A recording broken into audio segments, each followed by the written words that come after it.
Hi, you probably noticed that I love multi-baggers.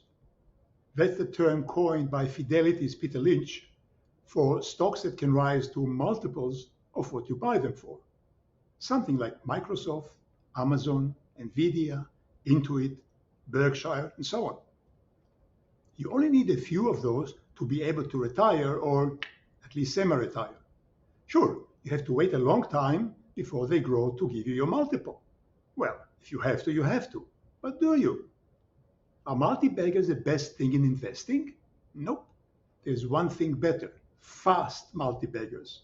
What are these? These are stocks that can rise 8 to 10 times or more in 2 or 3 years. What kind of a stock is that? And how to find them? Luckily, I have a sort of a long-term AI that tracks everything I do so I can find what works and what doesn't work, and therefore I can answer these questions with reasonable confidence.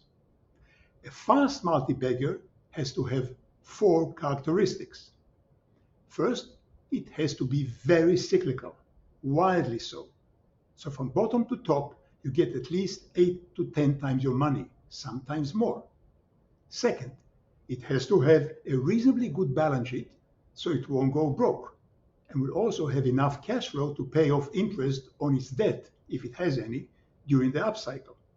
Third, it has to be selling so cheaply that even insiders are buying it. But fourth, these insiders, not just regular ones, but the kind who are rarely wrong. What kind are these? And how do you know who they are? Again, my long-term AI can help. It tracks everything. Normally, corporate executives are not exceptional investors, probably because they are working for a living. The really good stock timers are retired or, yes, semi-retired. However, every now and then comes an executive who manages to buy close to the bottom of his own stock price and sell close to the top. Now, why don't such stock geniuses use their stock buying skill in the market as a whole and retire, not just their own company? That's a good question. I think it's because most corporate executives are risk averse, so few wish to gamble the future on their stock picking skills. Anyway, to sum up, a fast multi-bagger needs a widely cyclical stock, a reasonable balance sheet and good cash flow, be extremely cheap, and be bought by an exceptionally perceptive insider. Do I have an example? Yes. My long-term AI often comes up with several such examples that serve for me as a fodder for sleuthing. Currently, I'm looking at 3 or 4 of those. Which are they? I'll only tell you the name of one, and as usual, I won't tell you whether it's a buy. This you'll have to decide by yourself, by your own sleuthing. But before I give you the name, I should warn you that it's a small cap. That is, the price fell so much at the bottom, the stock's market capitalization fallen a lot.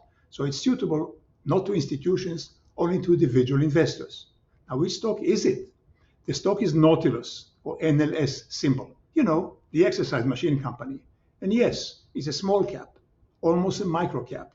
At $1.07 per share price, market cap is 34 million bucks US, and EV, enterprise value, that's market cap plus net debt, is 66 million. How cheap is the stock? Well, price to sale is 0.1. When many stocks sell a multiple of sales per share, price to book is 0.5, and EV to sales is 0.2. Dirt cheap, because yes, it's losing money. But the loss is mostly in accounting terms. In terms of cash flow, it's a different story. Operating cash flow is 19 million bucks, and free cash flow is 35 million. In other words, cash flow yield, or operating cash flow divided by the enterprise value, is 30%, and the free cash flow yield is 50%. Yummy? Sure is. Now, why is the stock so cyclical? That's because the product is nice to have, not must have. So the stock goes up and down like a yo-yo, from recession to boom to recession again. And now it is at its own recession. And just how cyclical is the stock price exactly? Well, in 2009, at the depth of the great financial crisis, Nautilus bottom was 97 cents, that is a buck. 6 years later, it rose to $22, or more than 20 times. A 20 bagger, wowza! Yeah, 6 years a bit long, but still 20 times. Then, however, the stock fell to $1.20 in 2020 at the depth of the virus, but again rose to $31 2 years later. That's a 30 bagger in 2 years. Wow, wow. One can surely retire on this, or at least semi-retire. What about now? Well, NLS is again at the buck, as in the bottoms of both last cycles. Can it soar again and fast? Who knows? However, both Jeffrey Lynn Collins and Jay McGregor apparently think so. Who? Jeffrey and Jay? Who are they? Jeffrey Lynn Collins is Nautilus VP and General Manager of International Operations. A year ago, he bought 20,000 shares at $2.15, doubling his ownership.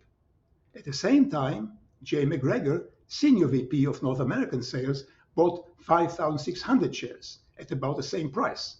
Now, these are fairly small amounts, and besides, both men are down on their investment to date. So why do I pay attention? Because both men have been great stock timers in the past of their own stock. The last time that Jeffrey Collins bought stock in NLS was November 2019, 3 years ago, at $1.50 a share, almost at the bottom. He sold some shares 6 months later at $5.88, a 4-bagger in 6 months, and kept the rest, which, by the way, he sold a year later for $20 or 14-bagger. Please note, Collins' buy price of $1.50 was not a bottom, but so what? He still made a fast 4-bagger on it before he made a 14-bagger on the rest. What has Jeffrey Collins done recently? Well, he bought last year at $2.15. Again, a bit too early, but he isn't selling yet. What about the other stock prophet at NLS, Jay McGregor, the North American sales manager? He has been selling his share the last 2 years at 14, 18, and 19 at the peak, right before the stock plunged. How was that for stock skills? But then last year, he bought at $2.13, 1/10 the price he sold at, and he hasn't sold since either.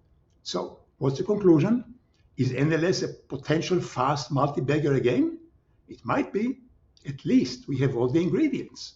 We have a stock of a wildly cyclical company selling at extremely low price to sale, price to book, and at the same low price of $1 per share than it saw at the last two bottoms before it became a fast multi-bagger, the last time a 30-bagger in 2 years. On top, two previously prescient insiders bought a year ago and are still holding the stock, as they have done before the past 5 rises. So, is NLS a buy? I, of course, won't tell you. That's where you should take over and do some sleuthing yourself. Sleuth how? Well, buy my latest book, The Advanced Sleuth Investor, as well as review my first book, The Sleuth Investor, and follow the method. Yes, you may have to turn off the internet for a while and go sleuthing, but wouldn't you burn some shoe leather for a fast multi-bagger? I would, and occasionally I do. That's all for now. Please let me know what you think of it. Give it a like, subscribe to the channel, tell all your friends they're subscribed to, and write a review about my book for Amazon, which I hope will be a good one. I'll see you next time, and meantime, thank you very much for watching.